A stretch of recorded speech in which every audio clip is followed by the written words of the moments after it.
Well, in my 42 plus years being in this wheelwright trade, restorations of old horse-drawn carriages, buggies, wagons, coaches, I have mentioned before that the vehicles themselves have become my instructors. Well, when I look at the vehicles and the construction methods that were made or used, I become by default an observer of the craftsmen and craftswomen themselves also. And that's what we're going to touch on this week. Some of the differences as it relates to the chuck wagon undercarriages, why things are different, and some speculation.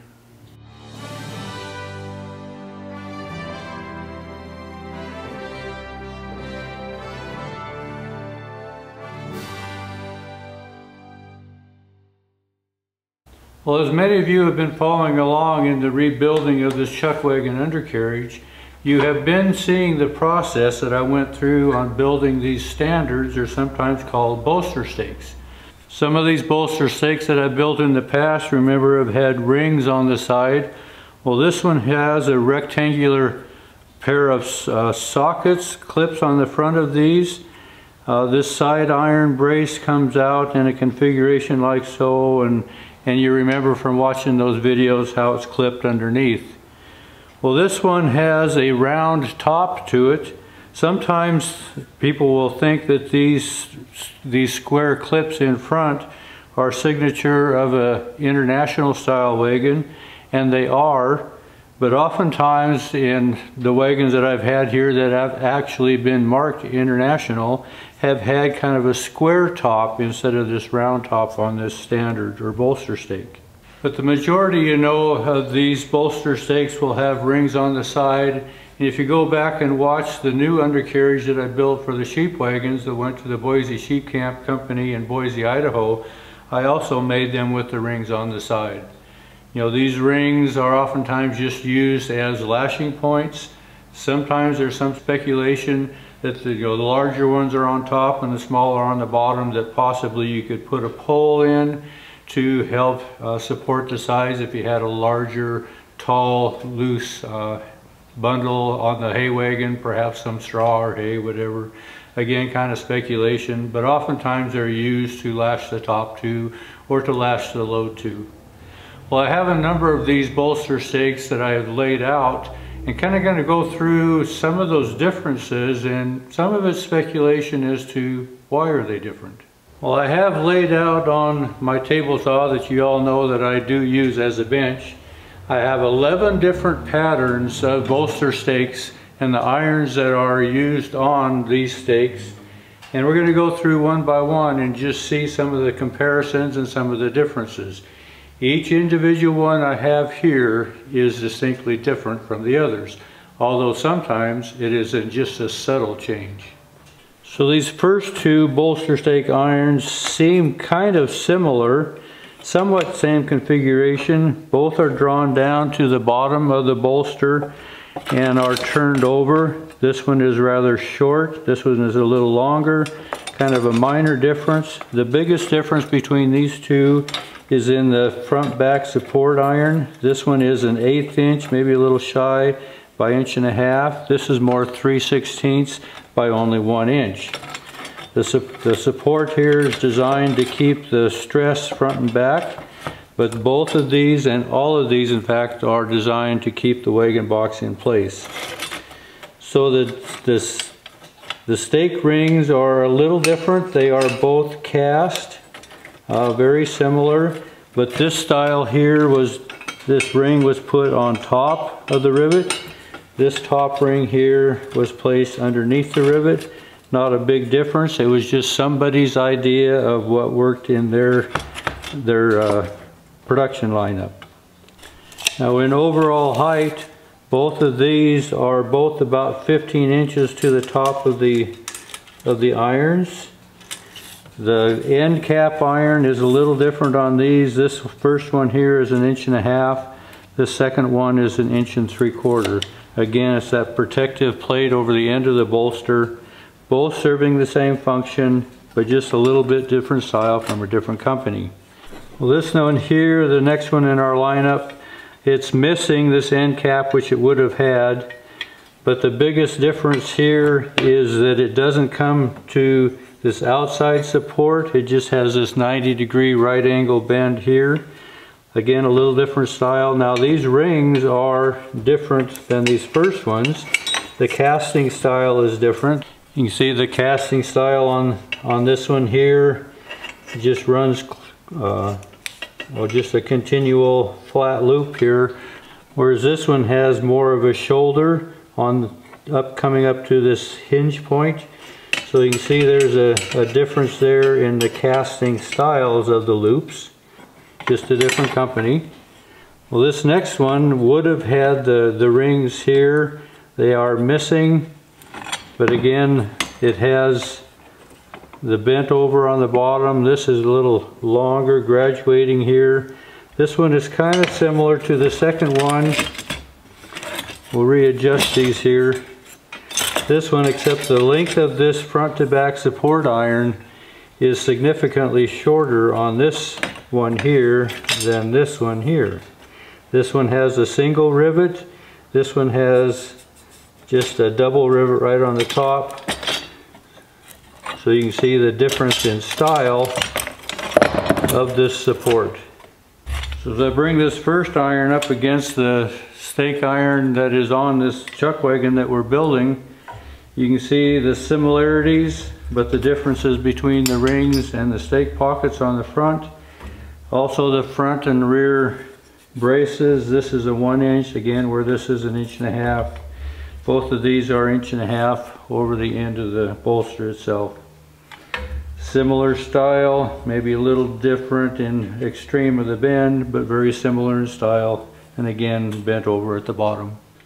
The second one again has its similarities and differences, where this one has 2 rivets here close to the top, has the side rings instead of the pockets, similar side brace here bent over the end, a little wider, 1.75 inches instead of 1.5 inches, and much taller in this front to back brace than what is on this one. This third one that we looked at, you can see again the main difference is here. Heights are similar, but this is quite a bit narrower than this one is here. Again, side rings instead of pockets. The end cap here just is missing, as well as the front back braces.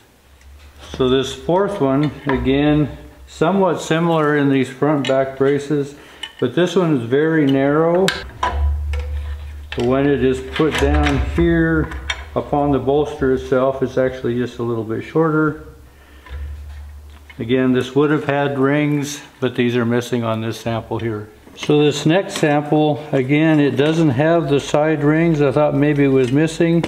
You can see these front back braces are actually curved out. This sometimes is a Studebaker signature. A little tough to tell. The bend on the bottom of this is quite extreme compared to the short ones. This one had a bolt that went through it.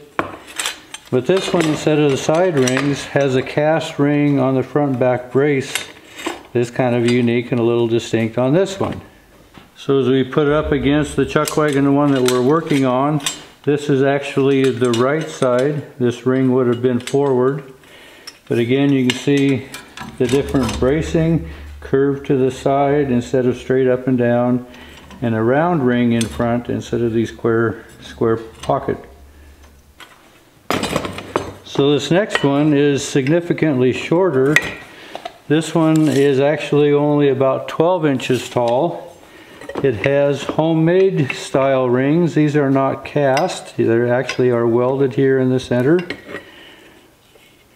So it's a little bit shorter, a little wider than perhaps this one here is. So up against our chuck wagon stake, you can see how much shorter and how much narrower it is. Again, homemade rings. So the next one in our lineup, actually it's all a solid cast one piece of a bolster stake. This is patented May 15th, 1900. Has the rings on it. So it's all cast one piece, meant to just set over the bolster, bolt through sideways, and has the side brace here. You can see the difference here between the two. Somebody else's new innovation, new design for their idea of a bolster stake. Now this one is very similar to the one that we looked here a couple back. And the similarities are that they both have this offset curved brace here. So we think, well, these were the same. Very similar in their style, the side brace. But the significant difference here is they decided to use this style of a ring, where this one has the cast side rings as some of the previous bolster stakes that we looked at. So again, just a little bit difference between these two. Were they the same company? Possible. This last one is different also. This has an iron underneath, which is very similar to the undercarriage that we just rebuilt. Remember, it also had this iron underneath with a bolt through instead of being bent over like some of these others. This one, however, is a square top. Whether this had rings on it or not is unknown. They're missing if they were. These front and back irons are actually very heavy. They're 1¼ inch by a full quarter, which is much heavier than some of these others. This one here is only 7/8. This one here is 7/8. But again, a square top, two-piece. Possibly it was broken, but it looks like it was bent and put in two pieces. So in comparison to the bolster stake that we built on this one, the similarities are that, remember, this was a rod and a bolt that came through just like this with a plate on the bottom.